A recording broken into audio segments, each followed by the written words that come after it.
In this Zonda Kids interview, we talked to Tracy Leininger Craven, author of Alone Yet Not Alone.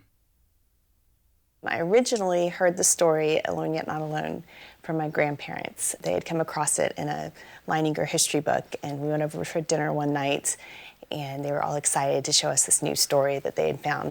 As a young girl, it was really a neat story in our family history, even though we're distantly related to these Leiningers.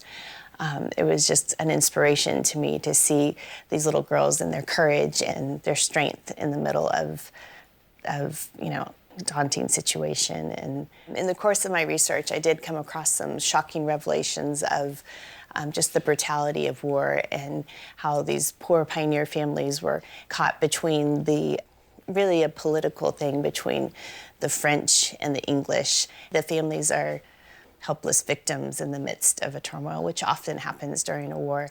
But the brutality was probably the most shocking. And since I was writing a book with children in mind, I eased over that a little bit. I was trying to reflect the faith that the girls held. It's totally reflected in the historical document, and it was one of the things that enabled them to actually withstand the trial and actually come home. Regina didn't remember German. That was her native language. She didn't remember German except for the scripture verses that she had learned as a child and the hymn that her mom had sung to her. But other than that, she spoke Delaware, and which is really amazing because to be in captivity for 9 years and to forget conversational German, but then to remember the scriptures and that song, it just shows that that's what she really held on to all those years, and that was her source of comfort. And the fact that she wanted to return home. A lot of the captives during that time, especially the ones that had been integrated into the tribes for so long, really just adapted to the native ways, and when given the choice to return home, most of them chose to remain with the Indians. So I did want to be accurate in my portrayal of these girls and their faith in my book as well. Most of my reviews have been very complimentary, with the one caveat of the Christian faith.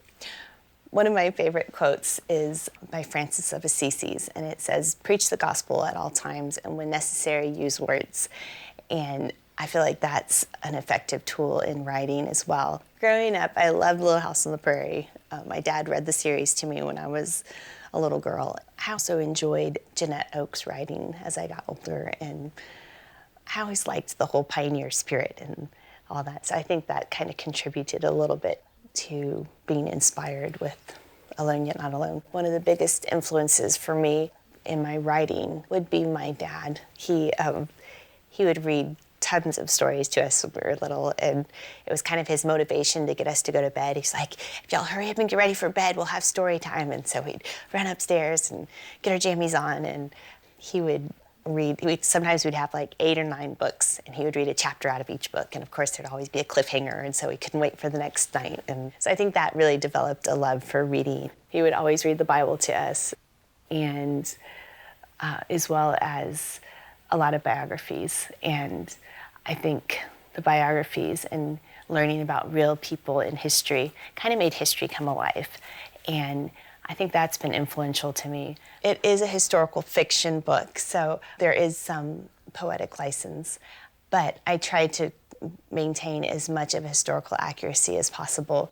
From book to movie, I really wasn't very involved, and then I was able to go to the set, and it was so exciting because I had no idea what to expect, and it was just this amazing production of the costume room and the makeup room and this trailer, and it was really neat just to see the makings of a movie, and to realize that was all because of my book was pretty exciting.